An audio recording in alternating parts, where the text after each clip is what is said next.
ನಾವು second PU ಓದಿದ್ದೀವಿ. ನಮ್ಮ ತಂದೆಯವರು ಏನಾದರೂ ಏನು ಮಾಡಬೇಕು, ಯಾವ ಟೈಮ್ಗೆ ಏನೇನು ಮಾಡಬೇಕು ಅಂತ ಹೇಳ್ಕೊಟ್ರು. ಹಾಗಾಗಿ ಈಗ ನಾನೇ ಎಲ್ಲ ಕಲ್ತ್ಕೊಂಡು ನಾನೇ ಮಾಡ್ಕೊಂಡು ಕೃಷಿನ ನಾವೇ ಈಗ ವ್ಯವಸಾಯ ನಾನೇ ಮಾಡ್ತಿದ್ದೀನಿ. ಮತ್ತು ನಮಗೆ ಹೆಲ್ಪ್ ಮಾಡೋಕ್ಕೆ ಯಾರು ನಮ್ಮ ಮನೆಯವರು ಹುಷಾರು ತಪ್ಪಿದ್ರಿಂದ ಯಾರೂ ಇಲ್ಲ. ಹಾಗಾಗಿ ನಾನೇ ಮಾಡ್ತಾಯಿದ್ದೀನಿ. ಬೇರೆ ಬೇರೆ ಬೆಳೆ ಅಂದರೆ ಈಗ ಒಂದೇ ಬೆಳೆ ಬೆಳೆದಿದ್ರೆ ಏನಾಗುತ್ತೆ, ಲಾಸ್ ಆದಾಗ ಫುಲ್ಲು ನಮಗೆ ಮತ್ತೆ ವ್ಯವಸಾಯ ಮಾಡೋಕ್ಕಾಗಲಿ, ಅದಕ್ಕೆ ಮೇವು ಹಾಕೋಕ್ಕಾಗಲಿ, ಮತ್ತು ಇನ್ನೊಂದು ಬೆಳೆ ಮಾಡೋಕ್ಕಾಗಲಿ, ಅದು ಉಳುಮೆ ಮಾಡೋ ಖರ್ಚುಗಳಿಗೆ ಕಾಸಿಲ್ದಂಗೆ ಆಗಿರುತ್ತೆ ನಮಗೆ. ಅದೇ ಇನ್ನೊಂದು ಬೆಳೆ ಇದ್ದರೆ ಈ ಬೆಳೆ ಹೋದರೆ ಮತ್ತೆ ಇನ್ನೊಂದು ಬೆಳೆಲಾದರೂ ಆಗುತ್ತೆ ಅಂತ ನಾವೀಗ ಬಾಳೆ ಬೆಳೀತಾ ಇದ್ದೀವಿ. ಅದ್ರ ಜೊತೆ ಪಪ್ಪಾಯಿ ಹಾಕಿ ಮತ್ತು ರೇಷ್ಮೆನೂ ಇಟ್ಕೊಂಡು ಮತ್ತು ಮೇಕೆ, ಕೋಳಿ, ಈ ರೀತಿ ವಿವಿಧ ಎಲ್ಲ ರೀತಿ ಬೆಳೆಗಳನ್ನ ಮಾಡ್ಕೊಂಡಿರೋದ್ರಿಂದ ನಮ್ಗೊಂದು ಸ್ವಲ್ಪ ಆದಾಯ ಐತೆ. ನಮ್ಮ ಮನೆಯವರು ಮೊದಲು ಚೆನ್ನಾಗಿದ್ದರು. ಈಗ 5 ವರ್ಷ ಆಯಿತು ಹುಷಾರು ತಪ್ಪಿ ಅವ್ರ ತಲೆ ಆಪ್ರೇಷನ್ ಆಗಿ ಎಲ್ಲೂ ಬರೋಕ್ಕಾಗಲ್ಲ, ಮನೇಲೇ ಇರೋವಂಥ ಪರಿಸ್ಥಿತಿ ಆಗಿದೆ. ಹಾಗಾಗಿ ನಮ್ಮದು ಜಮೀನಿತ್ತು. ಈಗ ಕುಟುಂಬದ ಎಲ್ಲರ ನೋಡ್ಕೋಬೇಕಾದ ಜವಾಬ್ದಾರಿ ನನಗೇ ಬಂದಿತ್ತು. ಹಾಗಾಗಿ ಮತ್ತು ಯಾವ ಕೆಲಸನೂ ಮಾಡಬೇಕು ಹೊರಗಡೆ ಹೋಗಿ ಅನಿಸಿಲ್ಲ. ಮೊದಲು ಏನು ಕೃಷಿ ಮಾಡ್ತಿದ್ರು ನಮ್ಮ ಮನೆಯವರು, ಅದನ್ನೇ ನಾನು ಕಂಟಿನ್ಯೂ ಮಾಡೋಣ ಅಂದ್ಬಿಟ್ಟು ಈಗ ನಾನೇ ಕೃಷಿಲಿ ತೊಡಗಿಕೊಂಡಿದ್ದೀನಿ. ಈಗ ಮಾಮೂಲಿ ನಮ್ಮ ತೋಟದಲ್ಲಿ ಬಾಳೆ ಮತ್ತು ಅಡಿಕೆ ತೋಟ, ಮಾವಿನ ತೋಟ, ತೆಂಗು, ಪಪ್ಪಾಯಿ, ಹಾಗೆ ಬೇರೆ ಮಿಶ್ರ ಬೆಳೆಗಳಾದ ತೊಗರಿ, ಹುಳ್ಳಿ ಮತ್ತು ಜೋಳ, ಹಸುಗೆ, ಮೇಕೆಗಳಿಗೆ ಎಲ್ಲ ನಾವೇ ಬೆಳ್ಕೊಂಡು ನಾವೇ ಮಾಡ್ತಾಯಿದ್ದೀವಿ. ಮತ್ತು ನಾವು ಬೆಳೆದಂಥ ನಾವೇ ಈಗ ವ್ಯವಸಾಯ ನಾನೇ ಮಾಡ್ತಿದ್ದೀನಿ. ಮತ್ತು ನಮಗೆ ಹೆಲ್ಪ್ ಮಾಡೋಕ್ಕೆ ಯಾರೂ ನಮ್ಮ ಮನೆಯವರು ಹುಷಾರು ತಪ್ಪಿದ್ರಿಂದ ಯಾರೂ ಇಲ್ಲ. ಹಾಗಾಗಿ ನಾನೇ ಮಾಡ್ತಾಯಿದ್ದೀನಿ. ಮತ್ತು ನನಗೇನಾದರೂ ಕೃಷಿ ಬಗ್ಗೆ ಏನಾದ್ರು ಬೇಕು ಅಂದರೆ ಕೃಷಿ ತೋಟಗಾರಿ ಇಲಾಖೆ ಸರ್ ಆದ ಸಿದ್ದಿಂಗಪ್ಪ ಅವ್ರನ್ನ ಕೇಳ್ಕೊತೀನಿ. ಮತ್ತು ಕೃಷಿ ಹೋಗಿ ಕೇಳ್ಕೊಬರ್ತೀನಿ. ಮತ್ತು ನಮ್ಮ ತಂದೆಯವರು ಕೃಷಿ ಮಾಡ್ತಿದ್ರು ಆಗ್ಲಿಂದನೂ. ನಾವು ಸೆಕೆಂಡ್ PU ಓದಿದ್ದೀವಿ. ನಮ್ಮ ತಂದೆಯವರು ಏನಾದರೂ ಏನು ಮಾಡಬೇಕು, ಯಾವ ಟೈಮ್ಗೆ ಏನೇನು ಮಾಡಬೇಕು ಅಂತ ಹೇಳ್ಕೊಟ್ರು. ಹಾಗಾಗಿ ಈಗ ನಾನೇ ಎಲ್ಲ ಕಲ್ತ್ಕೊಂಡು ನಾನೇ ಮಾಡ್ಕೊಂಡು ಕೃಷಿನ ಎಲ್ಲ ಬೆಳೀತಿದ್ದೀನಿ. ಮತ್ತು ನಾವು ರೈತರು ಬೆಳೆದ್ಬಿಟ್ಟು ಬೇರೆಯವ್ರಿಗೆ ಇಲ್ಲಿ ಮಧ್ಯವರ್ತಿಗಳಿಂದ ನಾವು ವ್ಯಾಪಾರ ಮಾಡ್ತೀವಿ ಅಂದರೆ ಅದು ತುಂಬ ಕಷ್ಟ ಐತೆ. ನಮಗೆ ಬರೋ ಲಾಭಕ್ಕಿಂತ ಅವ್ರಿಗೆ ಹೆಚ್ಚಾಗಿ ಲಾಭ ಬರುತ್ತೆ. ಹಾಗಾಗಿ ನಾವು ಬೆಳೆದಿದ್ದನ್ನು ನಾವೇ ಮಾರ್ಕೆಟಿಗೆ ತಗೋಗಿ ಮಾರಿದ್ರೆ ನಮಗೆ ಲಾಭ ಬರುತ್ತೆ ಹೆಚ್ಚಾಗಿ. ಉದಾಹರಣೆಗೆ ಬಾಳೆಹಣ್ಣು ನಾವು ಬೆಳೆದಾಗ ಈ ವರ್ಷದಲ್ಲಿ ರೈಟ್ ಇರಲಿಲ್ಲ ನಮ್ಗೆ ಹೋದ ವರ್ಷ. ಹಂಗಾಗಿ ಈಗ ಬಾಳೆಹಣ್ಣು KG ಬರೀ 20 ರೂಪಾಯಿಗೂ ತಗೊಳ್ಳಲ್ಲ ಅಂದರು, ಚೆನ್ನಾಗಿರೋ ಕ್ವಾಲಿಟಿ ಬಾಳೆಹಣ್ಣು. ನಾವು ಹಣ್ಣು ಮಾಡಿ ನಾವೇ ಮಾರ್ಕೆಟ್ಗೆ ಹೋಗಿ KGಗೆ 60 ರೂಪಾಯಿ ಥರ ನಾವೇ ಮಾರಿ ಬಂದದ್ರಿಂದ ನಮಗೆ ಸ್ವಲ್ಪ ಆದಾಯ ಜಾಸ್ತಿ ಸಿಕ್ತು. ಈಗ ಮಾವಿನ ತೋಟನೂ ಅಷ್ಟೇ, ಮಾವಿನಕಾಯಿನೂ ನಾವೇ ಮಾರ್ಕೆಟ್ಗೆ ಹೋಗಿ ಮಾರ್ತೀವಿ. ಈಗ ರೇಷ್ಮೆ ಬೆಳಿತೀವಿ, ರೇಷ್ಮೆ ಬೆಳೆದ್ರು ಗೂಡು ಸುಹದ ನಾನೇ ಮಾರ್ಕೆಟ್ಗೆ ಹೋಗಿ ಮಾರಾಟ ಮಾಡ್ಕೊಂಡು ಬರ್ತಿದ್ದೀವಿ. ಹಂಗಾಗಿ ನಾವು ಕೃಷಿಲಿ ಏನೋ ಸ್ವಲ್ಪ ಆದಾಯನ ನೋಡ್ತಿದ್ದೀವಿ ಅಂತ ನಮ್ಗನ್ಸಿದೆ. ಏನೇನು ಕೆಲಸ ಮಾಡ್ತೀರಿ ನೀವು? ನಾವು ಎಲ್ಲ ಕೆಲಸ ಮಾಡ್ತೀವಿ. ಪ್ರತಿಯೊಂದು ಔಷಧಿ ಹೊಡೆತದಿಂದ ಈಗ ಉಳುಮೆ ಬೇಕು, ಟ್ಯಾಕ್ಟ್ರು ಓಡಿಸೋದು ಕಲ್ತ್ಕೊಂಡ್ವಿ. ಅದು ಕಲಿಬೇಕಾದ್ರೆ ಅನಿವಾರ್ಯ ಆಗಿತ್ತು ನನಗೆ. ಈಗ ಉಳುಮೆ ಹೊಡೆಯೋ ಟೈಮ್ಗೆ ಡ್ರೈವರ್ಗಳು ಸಿಗ್ತಾರೆ. ಗಾಡಿ ಸ್ವಂತ ಇತ್ತು, ಆದರೂ ಡ್ರೈವರ್ಗಳು ಇರ್ತಾ ಇರಲಿಲ್ಲ. ಇವತ್ತಿರ್ತಾರೆ, ನಾಳೆ ಹೋಗ್ತಿದ್ದಾರೆ. ಹಾಗಾಗಿ ಬೇರೆ ಜಮೀನು ಉಳ್ದೆ ಹೋದ್ರು ನಮ್ಮ ಜಮೀನು ನಮ್ಗೆ ಬೇಕು ಅಂದಾಗ ಉತ್ಕೋಬೇಕು ಅನ್ನೋ ಕಾರಣಕ್ಕಾಗಿ ನಾನು ಟ್ಯಾಕ್ಟ್ರ್ ಓಡಿಸೋದು ಕಲಿತೆ. ಅದಕ್ಕೆ ನನ್ನ ತಮ್ಮ ಸಪೋರ್ಟಾಗಿ ನಿಂತು ನನ್ನ ತಮ್ಮ ಟ್ಯಾಕ್ಟ್ರ್ ಓಡಿಸೋದು ಕಲಿಸ್ಕೊಟ್ಟಿದ್ದಾನೆ. ನಮ್ಮ ಜಮೀನಿಗೆ ನಾನೇ ಈಗ ಡ್ರೈವರ್ಗಳಿಲ್ಲ ಅಂದರೂ ನಾನು ಉಳ್ತೀನಿ ಅನ್ನೋದು ಅಷ್ಟು ಕೆಪಾಸಿಟಿ ನನಗೆ ಬಂದಿದ್ದೆ. ಈಗ ನಾನೇ ಉತ್ಕೊಂಡು ನಾನೇ ಏನು ಬೇಕೋ ವ್ಯವಸಾಯ ಮಾಡಬೇಕೋ, ಯಾವ ಟೈಮ್ ಬೇಕು ಟ್ಯಾಕ್ಟ್ರ್ ಉಳುಮೆ ಮಾಡ್ಕೊಂಡು ನಾನೇ ಮಾಡ್ತೀನಿ. ಬಾಳೆ ಔಷಧಿಗೂ ಸುಧಾ ಚಿಕ್ಕಗಿದ್ದಾಗಿಂದನೂ ನಾನೇ ಹೊಡ್ಕೊತಿದ್ದೆ. ಅದನ್ನು ಔಷಧಿನೂ ಹಾಕೋದು, ಮೇವು ಹಾಕೋದು, ಗೊಬ್ಬರ ಹಾಕೋದು. ಟೈಮ್ ಬಂದಾಗ ಕೆಲವು ಟೈಮ್ನಲ್ಲಿ ಒಬ್ಬಳೇ ಎಲ್ಲ ಮಾಡೋಕ್ಕಾಗದೇ ಇದ್ದಾಗ ಮಾತ್ರ ಆಳುಗಳು ಕರ್ಕೊಂಡು ಮಾಡ್ತೀವಿ. ಇದ್ದ ಟೈಮ್ನಲ್ಲಿ ಮಾತ್ರ ಎಲ್ಲ ನಾನೇ ಮಾಡ್ಕೊತೀನಿ.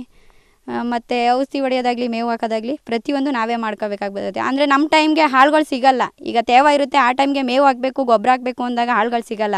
ಹಾಗಾಗಿ ನಾವೇ ಮಾಡಬೇಕಾದ ಪರಿಸ್ಥಿತಿ ಇರುತ್ತೆ, ನಾವೇ ಮಾಡ್ಕೊತೀವಿ. ವರ್ಷಕ್ಕೆ ಎಷ್ಟು ಆದಾಯ ಮಾಡ್ತೀರಿ ಮೇಡಮ್ ನೀವು ನಿಮ್ಮ ಸ್ವಂತ ದುಡಿಮೆಯಿಂದ ಮಾಡ್ತಾ ಇರೋದ್ರಿಂದ? ವರ್ಷಕ್ಕಿಂತ ಅಂದಾಜು ಈಗ ಸ್ವಂತ ಎಲ್ಲ ಮಿಶ್ರ ಬೆಳೆ ಮಾಡೋದ್ರಿಂದ ನಾವು ಸ್ವಲ್ಪ 3-3.5 4 ಗಂಟೆ ಮಾಡ್ತೀವಿ ಆದಾಯನ. ಅದು ಖರ್ಚು ಮಾಡಿ ಇನ್ನು ರೈಟ್ ಸಿಕ್ಕಿ ನಮಗೆ ರೈತರಾದವ್ರಿಗೆ ಅದು ನಾವು ಬೆಳೆದಿದ್ದಕ್ಕೆ ಒಳ್ಳೆ ರೈಟ್ ಸಿಕ್ಕಿದ್ರೆ ನಮಗೆ ಆದಾಯ ಇರುತ್ತೆ. ಕೆಲವು ಟೈಮು ಮಳೆ ಬಂದು ಹಾಳು ಮಾಡುತ್ತೆ, ಕೆಲವು ಟೈಮ್ ರೈಟ್ ಇಲ್ಲದೆ ಹಾಳಾಗುತ್ತೆ. ಈಗ ಏನೇನೋ ಆಗುತ್ತೆ, ಆದರೂ ಏನೋ 3-4 ಗಂಟೆ ಆದಾಯ ಮಾಡ್ತಿರ್ತೀವಿ. ನೇರವಾಗಿ ಮಾರುಕಟ್ಟೆ ಮಾಡೋದ್ರಿಂದ ನಿಮಗೆ ಅನುಕೂಲ ಜಾಸ್ತಿ? ನೇರವಾಗಿ ನಾವು ಮಾರುಕಟ್ಟೆಗೆ ಹೋಗಿ ವ್ಯಾಪಾರ ಮಾಡಿ ಬರೋದ್ರಿಂದನೇ ನಮಗೆ ಅನುಕೂಲ ಇದೆ. ಮತ್ತು ರೈತರಿಗೆ ಇನ್ನೊಂದು ನನಗೆ ನೋವಾಗಿದ್ದ ವಿಷಯ ಅಂದರೆ, ಮಾರಾಟ ಮಾಡೋಕ್ಕೆ ಹೋದಾಗ ಮಾರ್ಕೆಟ್ನಲ್ಲಿ ನಾವು ಬೆಳೆದಿದ್ದ ಬೆಳೆನ ಮಾರಾಟ ಮಾಡೋಕ್ಕೆ ನಮ್ಮನ್ನು ಬಿಡೋಂಗಿಲ್ಲ. ಇಲ್ಲಿ ಮಾರಬೇಡಿ, ನಮ್ಮದು ಇದು ಜಾಗ, ನಾವು ಮಾರ್ತೀವಿ ಅಂತ ನಮ್ಮನ ಮೇಲೆ ಜಗಳ ಮಾಡಿದ್ರು. ಆದರೂ ರೋಡ್ ಸೈಡಲ್ಲಿ ಕೆಸರುಗಳಲ್ಲಿ ನಾವು ಟ್ಯಾಕ್ಟ್ರ್ ತೊಗೊಂಡೋಗಿ ಟ್ಯಾಕ್ಟ್ರಲ್ಲಿ ನಿಂತ್ಕೊಂಡು ಬಾಳೆಹಣ್ಣು ಮಾರ್ಕೊಂಡು ಬಂದಿದ್ದೀವಿ. ಆದರೂ ಅಲ್ಲೂ ನಿಲ್ಸ್ಕೊಂಡು ಕೊಡೋಂಗಿಲ್ಲ, ಇಲ್ಲೂ ಮಾರಬೇಡಿ, ನಮ್ಗೆ ವ್ಯಾಪಾರ ಆಗಲ್ಲ, ಹೋಗಿ ನೀವು ಆ ಕಡೆ ಹೋಗಿ ಈ ಕಡೆ ಹೋಗಿ ಅಂತ ಹೇಳ್ತಾರೆ. ಹಾಗಾಗಿ ಅದೊಂದು ನೋವು ಆಯಿತು ನನಗೆ. ಇಷ್ಟೆಲ್ಲ ಕಷ್ಟ ಬಿದ್ದು ಬೆಳೆದು ನಾವು ಮಾಡಿದ್ರೂ ನಮಗೆ ಮಾರಾಟ ಮಾಡೋಕ್ಕೆ ಬಿಟ್ಕೊಡೋದಿಲ್ವಲ್ಲ ಜನಗಳು ಅಂತ ನೋವಾಯ್ತು ಅದೊಂದು. ಈಗ ನಿಮ್ಮ ಮನೆಯಲ್ಲಿ ಯಾರ್ಯಾರು ಇದ್ದಾರೆ? ಎಲ್ಲರೂ ನೀವೇ ಸಾಕ್ತಾ ಇದ್ದೀರಾ? ನಮ್ಮ ಮನೇಲಿ ನಮ್ಮ ಮನೆಯವರು ಇದ್ದಾರೆ, ನನಗಿಬ್ಬರು ಮಕ್ಕಳಿದ್ದಾರೆ. ಒಂದು ಗಂಡು ಏನಾಗಿದೆ? ಮನೆಯವ್ರಿಗೆ ತಲೆ ಆಪ್ರೇಷನ್ ಆಗಿ 5 ವರ್ಷ ಆಯಿತು. ಬೆಡ್ ಇಟ್ಟು ಬೆಡ್ಡಲ್ಲಿ ಇರ್ತಾರೆ ಅವರು, ಎಲ್ಲೂ ಓಡಾಡಂಗಿರಲ್ಲ, ಏನಿಲ್ಲ. ಅವರು ಮನೆ ಹತ್ರ ಇರೋದು. ಮಕ್ಕಳು ಓದ್ತಿದ್ದಾರೆ, ಚಿಕ್ಕ ಮಕ್ಕಳುಗಳು. ಮತ್ತು ನಮ್ಮ ಮಾವ, ನಮ್ಮ ಮನೆಯವರ ಅತ್ತೆ ಸೋದರತ್ತೆ ಇದ್ದಾರೆ, ಅವ್ರನ್ನೂ ಸುದ್ದ ನಾವೇ ನೋಡ್ಕೊಬೇಕು. ಮನೇಲಿ ಎಲ್ಲನೂ ನಾವೇ ನೋಡಿಕೊಂಡು ವ್ಯವಸಾಯ ಮಾಡಿಕೊಂಡು ಸಾಕ್ತಾಯಿದ್ದೀವಿ. ವ್ಯವಸಾಯದಲ್ಲಿ ಖುಷಿಯಾಗಿದ್ದೀರಾ? ವ್ಯವಸಾಯ ಮಾಡ್ಕೊಂಡು ಖುಷಿಯಾಗಿದ್ದೀವಿ. ಇನ್ನೊಂದು ವಿಚಾರ ಏನು ಹೇಳಬೇಕು ಅಂದರೆ, ಈಗ ಹೊರಗಡೆ ಹೋಗಿ ಬೇರೆಯವ್ರ ಕೈ ಕೆಳಗೆ ಒಂದು ಅವರ ಕೈಲಿ ಬೈಸ್ಕೊಂಡು ಕೆಲಸ ಮಾಡಿ ಬೆಳಗ್ಗೆಯಿಂದ ಸಂಜೆ ಗಂಟ ಮಾಡೋದಕ್ಕೆ ನಮ್ಮ ಭೂಮಿಲಿ ನಾವೇ ಗೈಕೊಂಡು ನಮ್ಗೆ ಸಾಕಾದಾಗ ಒಂದು ಸ್ವಲ್ಪ ರೆಸ್ಟ್ ತಗೋಬೋದು, ನಾವು ಕೆಲಸ ಮಾಡಬೇಕು ಅಂದರೆ ಮಾಡ್ಬೋದು. ಹಾಗಾಗಿ ಖುಷಿಯಾಗಿ ನಾವು ವ್ಯವಸಾಯ ಮಾಡೋದ್ರಲ್ಲಿ ಖುಷಿಯಾಗಿದ್ದೀವಿ. ನಾವು ಮಿಶ್ರ ಬೆಳೆ ಬೆಳೀತಾ ಇದ್ದೀವಿ. ಈಗ ಒಂದೇ ಬೆಳೆ ಏಕಪದ್ಧತಿ ಬೆಳೆಯಿಂದ ನಮಗೆ ಆದಾಯ ಕಡಿಮೆ ಇರುತ್ತೆ. ಈಗ ಅದಕ್ಕೆ ರೈಟ್ ಸಿಗುತ್ತಾ ಇಲ್ಲ ಏನೋ ಆಗಿರುತ್ತೆ. ಅದರಿಂದ ಮಿಶ್ರ ಬೆಳೆಯಿಂದ ನಾವು ಈಗ ಎಲ್ಲ ಬೆಳೆಯೋದ್ರಿಂದ ಈಗ ವ್ಯವಸಾಯ ಜೊತೆಗೆ ಮೇಕೆ ಮತ್ತು ಹಸು ಮತ್ತು ನಾಟಿ ಕೋಳಿಗಳನ್ನು ಸಾಕ್ತಾಯಿದ್ವಿ ನಾವು ಸಾಕ್ತಾಯಿದ್ದೀವಿ. ಮತ್ತು ಈಗ ತರಕಾರಿಗಳಾದ ಬೇಬಿಕಾನ್ ಜೋಳ ಬೆಳೀತಿದ್ವಿ, ತೊಗರಿ ಬೆಳೀತಿದ್ವಿ, ಮತ್ತು ಬೆಂಡೆ ಗಿಡ ಬೆಳೀತಿದ್ದೀವಿ ಅಂತ ಹೇಳಬೇಕಾ? ಈಗೇನು ಸ್ಟಾರ್ಟಿಂಗ್ ಮೊದಲಿಂದ ಮಾಡಬೇಕಾ? ಈ ಥರ ಮಿಶ್ರ ಬೆಳೆಗಳನ್ನ ಬೆಳೀತಾ ಇದ್ದೀನಿ. ಆಳುಗಳ ಕೊರತೆ ಆದಾಗ ಈಗ ಮಿಶ್ರ ಬೆಳೆಗಳನ್ನ ಮಾಡ್ತಿದ್ದೀವಿ. ಈ ಮಿಶ್ರ ಬೆಳೆಗಳು ಮಾಡೋದ್ರಿಂದ ಒಂದು ಬೆಳೆಯಲ್ಲಿ ರೈಟ್ ಸಿಕ್ಕಿಲ್ಲ, ಅದರಲ್ಲಿ ಲಾಸ್ ಆದ್ವಿ ಅಂದರೆ ಮತ್ತೆ ಇನ್ನೊಂದು ಬೆಳೆಯಿಂದ ನಮಗೆ ಲಾಭ ಬರುತ್ತೆ. ಹಾಗಾಗಿ ಈಗ ಆಳು ಸಿಗದೇ ಇದ್ದಾಗ ನಾನೇ ಅದನ್ನು ಮಾಡ್ತಿರ್ತೀನಿ, ನಾವೇ ಅದನ್ನು ಕೆಲಸ ಮಾಡ್ತಿರ್ತೀವಿ ಎಲ್ಲನೂ.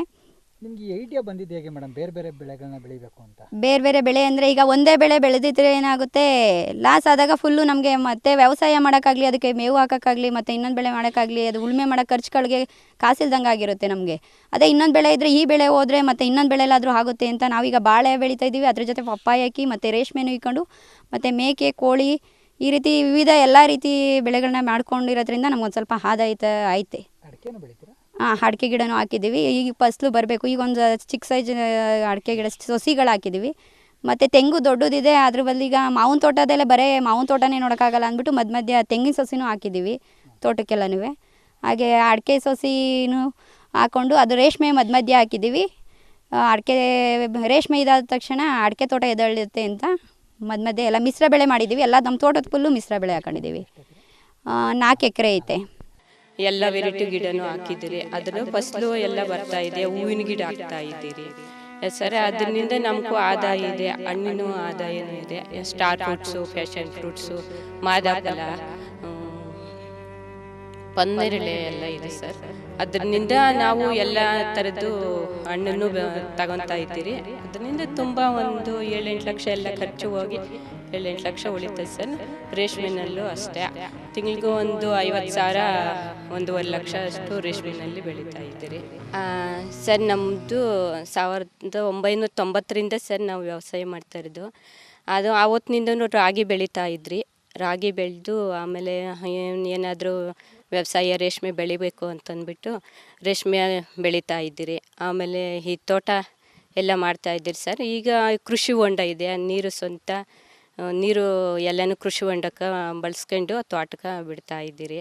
ಅದರಿಂದನೂ ವೆರೈಟಿ ಗಿಡನೂ ಬೆಳಿಬೇಕು ಅಂತ ಎಲ್ಲ ವೆರೈಟಿ ಗಿಡನೂ ಹಾಕಿದ್ದೀರಿ. ಅದನ್ನು ಫಸಲು ಎಲ್ಲ ಬರ್ತಾಯಿದೆ. ಹೂವಿನ ಗಿಡ ಹಾಕ್ತಾ ಇದ್ದೀರಿ ಸರ್. ಅದರಿಂದ ನಮಗೂ ಆದಾಯ ಇದೆ, ಹಣ್ಣಿನ ಆದಾಯನೂ ಇದೆ. ಸ್ಟಾರ್ ಫ್ರೂಟ್ಸು, ಫ್ಯಾಷನ್ ಫ್ರೂಟ್ಸು, ಮಾದಾಫಲ, ಪನ್ನೇರಳೆ ಎಲ್ಲ ಇದೆ ಸರ್. ಅದರಿಂದ ನಾವು ಎಲ್ಲ ಥರದ್ದು ಹಣ್ಣನ್ನು ತಗೊತಾ ಇದ್ದೀರಿ. ಅದರಿಂದ ತುಂಬ ಒಂದು 7-8 ಲಕ್ಷ ಎಲ್ಲ ಖರ್ಚು ಹೋಗಿ 7-8 ಲಕ್ಷ ಉಳಿತದೆ ಸರ್. ರೇಷ್ಮೆನಲ್ಲೂ ಅಷ್ಟೇ, ತಿಂಗಳಿಗೂ ಒಂದು 50,000, 1.5 ಲಕ್ಷ ಅಷ್ಟು ರೇಷ್ಮೆನಲ್ಲಿ ಬೆಳೀತಾ ಇದ್ದೀರಿ. ಒಂದು 10 ಎಕರೆ ಜಮೀನಿದೆ ಸರ್ ನಮಗೆ. 10 ಎಕರೆ ಜಮೀನಲ್ಲಿ ಒಂದು 10 ಎಕರೆನೂ ನೀರಾವರಿ ಇದೆ ಸರ್. ನಾವು ಹೂವಿನ ಗಿಡ ತುಂಬ ಇದೆ. ಒಂದು ಹೂವಿನ ಗಿಡದಲ್ಲೇ ಒಂದು 7-8 ಲಕ್ಷ ಬೆಳೀತಾ ಇದ್ದೀರಿ ಸರ್. ರೇಷ್ಮೆನಲ್ಲೇ ಒಂದಷ್ಟು ಎಲ್ಲ ಬೆಳೀತಾ ಇದ್ದೀವಿ. ಅದರಿಂದ ಇದರಲ್ಲಿ ನಮ್ಗೆ ತುಂಬ ಖುಷಿ ಇದೆ ಏನೋ ವ್ಯವಸಾಯದಲ್ಲಿ. ಆಮೇಲೆ ಮಾಡಬೇಕು ಅನ್ನೋ ಆಸೆ. ಹಾಲು ಹಾಕ್ತಾಯಿದ್ದೀರಿ ಸರ್. ಹಾಲಲ್ಲಿನೂ ಒಂದು ತಿಂಗ್ಳಿಗೆ ಏನಿಲ್ಲ ಅಂದ್ರೂ ಒಂದು 30,000, 60,000 ಗಂಟ ಇದು ಬರ್ತಿದೆ ಸರ್ ಹಾಲು ಬಿಲ್ಲು. ಅದರಿಂದ ಹಸು ಇದೆ, ಎಮ್ಮೆ ಇದೆ, ಎಲ್ಲ ಇದೆ ಸರ್. ಬೆಳಿಬೇಕು ಅಂತ ಕರೀತಾರೆ ಸರ್. ನನಗೆ ತುಂಬ ಇಷ್ಟ ಸರ್ ವ್ಯವಸಾಯ ಮಾಡ್ಬೇಕಂತಂದ್ಬಿಟ್ಟು. ಪಕ್ಕದಲ್ಲೆಲ್ಲ ಬೆಳೀತಾ ಇದ್ದರು, ಅವ್ರನ್ನ ನೋಡಿಬಿಟ್ಟು ನಾವಾದರೂ ಏನಾದರೂ ಮಾಡಬೇಕು ಅಂತಂದ್ಬಿಟ್ಟು ಎಲ್ಲ ಈ ವೆರೈಟಿನೂ ಇದು ಬೆಳಿಬೇಕು ಅಂತಂದ್ಬಿಟ್ಟು ಇದು ಮಾಡಿದ್ರಿ ಸರ್. ಅದರಿಂದ ಇದು ವ್ಯವಸಾಯನ ಆರಿಸ್ಕೊಂಡು ವ್ಯವಸಾಯ ಮಾಡ್ತಾ ಇದ್ದೀರಿ ಸರ್ ನಾವು ಅಷ್ಟೇ. ಇನ್ನೇನು ಹೇಳ್ಬೇಕು. ನಿಮ್ಮ ಯಜಮಾನ್ರಿಗಿಂತ ನೀವೇ ಜಾಸ್ತಿ ವ್ಯವಸಾಯ ಹೌದು ಸರ್, ನಾವೇ ವ್ಯವಸಾಯ ನಾವೇ ತುಂಬ ಜಾಸ್ತಿ ಮಾಡೋದು. ಅವರು ಬೆಳಗ್ಗೆ ಎದುರಿಗೆ ಹೋಗ್ತಾರೆ, ಡ್ಯೂಟಿಗೆ ಹೋಗ್ತಾರೆ.